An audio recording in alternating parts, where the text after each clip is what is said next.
Très chers compatriotes, comme nous le savons nous tous, nous avons toujours l'habitude de condamner les autres, condamner nos concitoyens par rapport à leurs actes, leurs comportements, leurs conduites qui parfois frisent l'immoralité, parfois la malhonnêteté, et en principe et en général la médiocrité en fait. Et aujourd'hui, je tiens à nous exhorter sur la citoyenneté responsable, qui est tout simplement l'effet pour un citoyen de pouvoir être conscient de ses devoirs en tant que citoyen, en tant qu'être humain faisant partie de sa nation, de son pays, et qu'il a certains devoirs qu'il incombe en termes de responsabilité, mais aussi qu'il a conscience des droits dont il doit jouir, et particulièrement, comme nous l'appelons, les droits de l'homme. Et fort malheureusement, il est triste de constater que dans notre pays, généralement, les devoirs, on ignore parce que chacun contribue à détruire l'environnement, à détruire la société, mais personne ne se soucie que soi-même, nous avons des devoirs à pouvoir observer, à mettre en évidence pour que chaque fois que nous posons des actes, que ce soit des actes qui concourent au bien des autres, au bien de la nation, à l'émergence ou au développement de notre pays.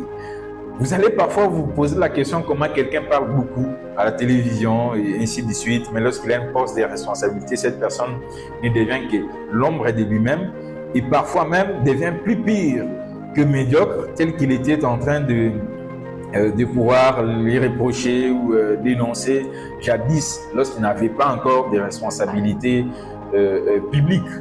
C'est tout simplement pour nous amener à comprendre que la citoyenneté responsable est tout simplement la conséquence de l'éducation civique que nous avons reçue et de notre socialisation.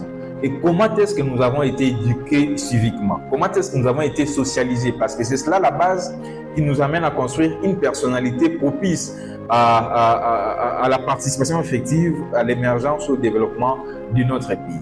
Et ici, c'est l'opportunité, l'occasion de pouvoir nous exhorter à revenir à la raison, à faire cette introspection qui nous permettrait de nous diagnostiquer nous-mêmes. Et cette diagnostic individuel deviendra à un moment donné un diagnostic collectif. Et ce qui nous permettrait de comprendre qu'il est très important et très judicieux de pouvoir se transformer pour prendre conscience de nos devoirs, bien entendu également de nos droits, et qu'à travers nos devoirs, nous puissions non seulement exiger à ce que les dirigeants assurent les responsabilités telles qu'elles se doivent, mais également que nous-mêmes, nous puissions assurer nos responsabilités relatives à nos devoirs. Et c'est là qu'on court bien évidemment à des valeurs démocratiques, à des valeurs humaines, à l'humanisme,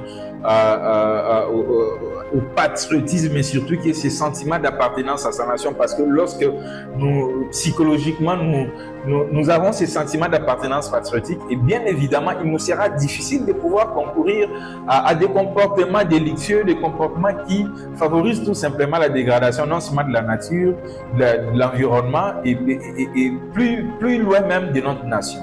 Et pour cela, nous devons prendre conscience. Cette conscience où nous devons changer ce narratif mental de la médiocrité. Nous devons nous corriger nous-mêmes pour pouvoir corriger les autres et qu'ensemble, nous puissions corriger les destins de notre pays. Et sans cela, il sera difficile que notre pays se développe. Et je crois que la citoyenneté responsable, c'est le plus grand défaut qui caractérise la nation congolaise. Et nous ne sommes pas des citoyens responsables, nous sommes des citoyens délicieux, nous sommes des bandits citoyens qui sont en train de détruire ces pays. Et je nous appelle à changer ce narratif mental. Quand je dis tous à la Bilibonabo, ça veut dire soyons ces exemples, ces premiers exemples du changement dont nous-mêmes nous prenons. On ne peut pas vous prétendre prôner un changement tandis que nous-mêmes, nous en sommes en fait les virus même, nous en sommes en fait les destructeurs intégraux. Donc il est très important de faire l'introspection, comme je l'ai dit tantôt, de se remettre en question et qu'ensemble nous puissions changer ce narratif. Ce narratif, il est très possible à travers le leadership transformationnel que je prends, et je crois qu'il est très possible que chacun de nous fait l'effort de devenir honnête.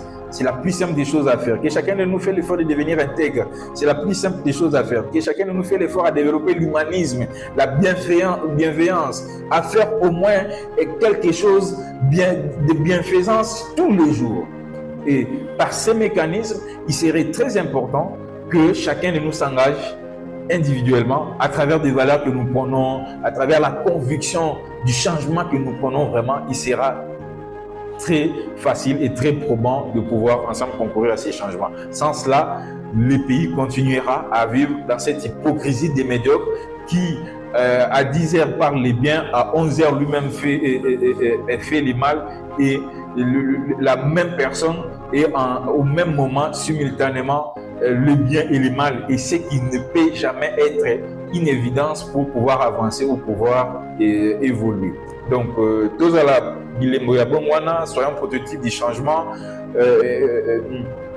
promenons ces narratifs d'inéralisme, promenons ces mindsets, cet état d'esprit de pouvoir se transformer et contribuer significativement au développement de notre nation à travers des vertus et des valeurs qui nous incombent, tout en sachant que nous avons ces devoirs et cette obligation solennelle de pouvoir combattre de manière acharnée la mauvaise mentalité, la dégradation de la mentalité, la médiocrité et le mal. Et dès à présent, nous allons commencer à faire les challenges à ce que chaque jour, nous puissions même faire 5 actes de bien, 5 actes valeureux qui concourent à notre bien-être individuel et évidemment au bien-être collectif. Tous à la Bilimbo ya Bomwana, soyons prototypes du changement et réalisme. À très bientôt.